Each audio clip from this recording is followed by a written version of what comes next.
Hello दोस्तों, आज हम आपको एक ऐसे देश के बारे में बताने जा रहे हैं जो दुनिया के सबसे शांत देशों में से एक कहलाता है और नोबेल शांति पुरस्कार इसी देश में आयोजित किया जाता है। इस देश में कोई भी व्यक्ति चाहे जितना भी बड़ा से बड़ा अपराध करे, लेकिन उसकी अधिकतम सजा 21 साल से ज्यादा नहीं होती। यहाँ अगर आपके घर टेलीविजन है तो आपको 35,000 हर साल लाइसेंस शुल्क देना होगा। यह अकेला ऐसा देश है जहाँ की हेल्डेन जेल को दुनिया की सबसे दयालु जेल का दर्जा प्राप्त है। इस जेल में कैदियों को होटल जैसी सुविधाएं मिलती हैं और यही नहीं, इस देश के सिटीजन अपनी कब्र की जमीन खुद खरीदते हैं और उसकी डिजाइन भी खुद ही करते हैं। इस देश में 12 साल से कम बच्चों के लिए कोई भी एडवर्टाइजमेंट बनाना गैर कानूनी माना जाता है। और आप सबको बता दें कि इस देश को लैंड ऑफ मिडनाइट सन के नाम से भी जाना जाता है। तो दोस्तों, हम बात कर रहे हैं नॉर्वे देश के बारे में। नॉर्वे देश पृथ्वी के उत्तरी ध्रुव के पास यूरोप महाद्वीप के उत्तर में स्थित एक बर्फीली पहाड़ियों और ग्लेशियरों से भरा हुआ ठंडा देश है। नॉर्वे की राजधानी ओस्लो है और साथ ही साथ ये नॉर्वे का सबसे बड़ा शहर भी है। और इस देश की कुल जनसंख्या 55 लाख के आसपास है और इस देश का कुल क्षेत्रफल 3,65,268 किलोमीटर स्क्वायर में फैला हुआ है। नॉर्वे में सिटी में रहने वाले लोगों की संख्या बहुत ज्यादा है। वहीं सिटी में 83.4% लोग रहते हैं, तो वहीं विलेज में सिर्फ 16.6% लोग ही रहते हैं।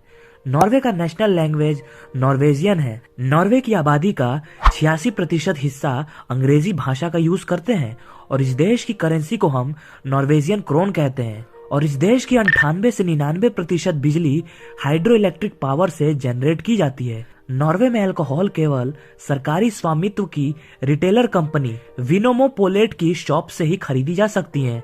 नॉर्वे के हर शहर में केवल 2 विनोमोपोलेट हैं। रूरल एरियाज में एक भी विनोमोपोलेट नहीं है और यहाँ भूल कर भी आपने शराब पीकर ड्राइविंग कर ली तो उसके लिए नॉर्वे में 30 दिन की जेल की सजा है। नॉर्वे के लोग दुनिया के और देशों के लोगों के मुकाबले ज्यादा किताबें पढ़ते हैं। वो औसतन 500 क्रोनर यानी $50 हर साल बुक पर खर्च कर देते हैं। नॉर्वे में सालाना 2000 से अधिक पुस्तकें पब्लिश होती हैं। नॉर्वे देश में अगर इन्वेंशन की बात की जाए तो इसमें एरोजोल स्प्रे का आविष्कार 1920 में नॉर्वे के एरिक रोटहिम द्वारा किया गया था और चीज स्लाइसर का आविष्कार 1925 में नॉर्वे के थोर द्वारा किया गया था। नॉर्वे में साल 2015 से पुरुषों की तरह महिलाओं के लिए भी मिलिट्री सर्विस मैंडेटरी है। ऐसा करने वाला नॉर्वे पहला नाटो सदस्य और पहला यूरोपियन देश है। नॉर्वे का 2/3 से अधिक हिस्सा पहाड़ी है। यहाँ 2000 मीटर से ऊंचे लगभग 3000 पर्वत शिखर हैं।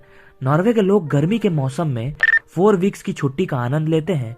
इस प्रकार उनके पास मछली पकड़ने और आराम करने का बहुत समय होता है। भले ही आप यहाँ पर कार से ड्राइव कर रहे हो या ट्रेन का सफर, आपको रास्ते भर खूबसूरत नजारे देखने को मिलते रहेंगे। पहाड़, नदी, झरने, यहाँ देखने के लिए सब कुछ है। ओस्लो से बर्गन रेल यात्रा में 7 घंटे लगते हैं, लेकिन ज्यादा समय आप अद्भुत दृश्यों को निहारते रहते हैं। नेशनल टूरिस्ट रूट्स पर ड्राइविंग आपको कई यादगार क्षण प्रदान करती है। दोस्तों, अगर आप नॉर्वे में शादी करते हैं और आप अगर बेबी प्लान करते हैं तो 29 से 30 के आसपास एक लमसम अमाउंट मिलता है आपको। 85,000 नॉक, यानी अगर आप इसे इंडियन करेंसी में कन्वर्ट करोगे तो ये 6,92,693 होगा। लेकिन ये पैसे आपको तभी मिलेंगे जब आपकी वाइफ अनएम्प्लॉयड हो, और अगर आपकी वाइफ एम्प्लॉयड है तो आप सबको ये सारे बेनिफिट्स नहीं मिलेंगे। तब आपको पेरेंटल बेनिफिट्स मिलते हैं, जिसमें आपको 50 वीक्स लीव मिलती है यानी छुट्टी मिलती है। और इसमें आपको एक चाइल्ड बेनिफिट भी मिलता है, यानी आपके बच्चे के पैदा होने के बाद उसके अगले मंथ से ही 18 साल तक 1000 नॉक मिलेंगे, यानी 8,049 हर मंथ।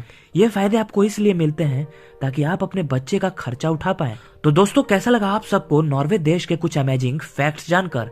आपकी क्या राय है इस पर हमें कमेंट करके जरूर बताएं। दोस्तों, ऐसे ही वीडियोस देखने के लिए हमारे चैनल को लाइक, शेयर एंड सब्सक्राइब जरूर कर लें। फिर मिलते हैं आपको अगली वीडियो में, तब तक के लिए गुड बाय।